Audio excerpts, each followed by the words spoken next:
किसी संख्या का वर्ग सम या विषम है ना।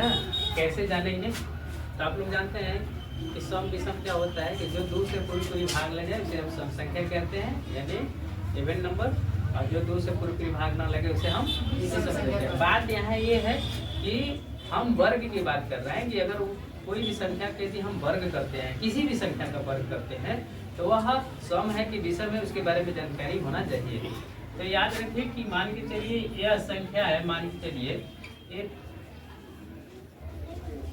25 का हमको वर्ग करना है। क्या करना है? 25 का वर्ग करना है। तो 25 को जब हम वर्ग करेंगे तो वह संख्या सम होगा कि विषम होगा, कैसे जानेंगे? बिना गुणा किए तो जान नहीं सकते, लेकिन जानने का एक ही ट्रिक है कि उसका इकाई अंक पर देखेंगे। हम कहाँ देखेंगे? इकाई अंक पर देखेंगे कि इकाई अंक पर क्या है। तो अगर इकाई अंक पर अगर विषम संख्या है तो गुणा करने पर भी वह विषम हो गया। हमको पता है कि 25 का वर्ग क्या होता है, 25 गुने 25 अगर करेंगे तो कितना होता है? 625 होता है। तो हम याद था तो इसलिए हम बता दिए कि 625 हो गया। इतना करने की क्षमता नहीं है। अब जो है कंपटीशन में इस तरह का सवाल आता है कि आपको डायरेक्ट बताना है। अगर गुणा भाग करने लगिएगा तो बहुत ज्यादा समय लग जाएगा ना।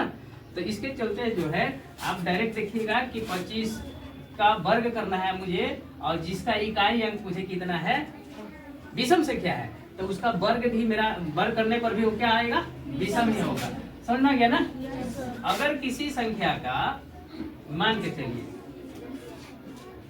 13 है, 13 के स्क्वायर करेंगे हम, यानी 13 गुने 13 करेंगे तो 169 आता है। तो आपको यही पता कर जाना है कि यहाँ पर सम है कि विषम है। तो ये तो विषम संख्या हो गया। क्या हो गया? ये विषम संख्या, ये भी विषम हो गया ना। तो ये इतना बड़ा संख्या जो है क्या हो गया आपका? विषम संख्या हो गया। लेकिन और भी बहुत बड़ा मिल जाए, बहुत बड़ा मिल जाए तो आप इसको पहचाने। मान के छोटा था तो आप पता कर लीजिए, अब मान के चलिए एक और दे दिए, इतना बड़ा दे दिए, ऐसे दे दिए हैं। आप कोई पता है, मान के चलिए 7 और दे दिए, इतना बड़ा संख्या है, इसका वर्ग का इकाई अंक पूछेगा। तो आपको अभी तुरंत बताया रहते कि सर्वदा जो होती है विषम संख्याओं का, यानी जो भी संख्या दिया रहेगा उसका इकाई अंक देखेंगे। कहाँ देखेंगे? इकाई अंक। अगर इकाई अंक देख लिए कि विषम संख्या है तो गुणा करने पर भी विषम होगा। बात समझ में आ गई? एक सम के बारे में देखते हैं, जैसे ध्यान दीजिएगा, एक 12 की स्क्वायर करते हैं। हमारा जो है इकाई अंक कितना है बाबू? 2 है। इकाई अंक कितना है? 2 है। अब इसका हम वर्ग करेंगे क्योंकि इकाई अंक 2 है तो सम संख्या है ना। अगर सम संख्या का इकाई अंक पर सम संख्या है तो इसका गुना भी करेंगे, यानी वर्ग भी करेंगे तो हमारा सम ही आएगा। यानी 12 गुने हम 12 करेंगे तो 144 आ रहा है। तो देखिए यहाँ पर एक कौन सा संख्या निकल गया? सम संख्या हो गया। क्या हो गया? सम संख्या हो गया। समझ में आ गया ना? है? इसी तरह का वीडियो हम लाते रहेंगे नए नए ट्रिक से, और आपको समझना होगा। एक क्वेश्चन आप ही के बुक से है ना, आप ध्यान से नहीं पढ़ पाते हैं इसलिए हम आपको बता दे रहे हैं, 8वीं कक्षा का बुक का है ना।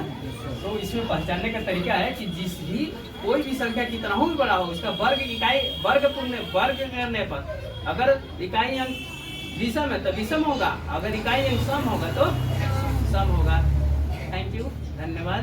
इस तरह का वीडियो को सब्सक्राइब करने के लिए आपको मेरे चैनल के माध्यम से आप देख रहे हैं तो लाइक करेंगे, और लाइक करने से मनोबल मेरा भी बढ़ता है। आप लोग के मनोबल से ही हम आगे बढ़ते हैं। धन्यवाद।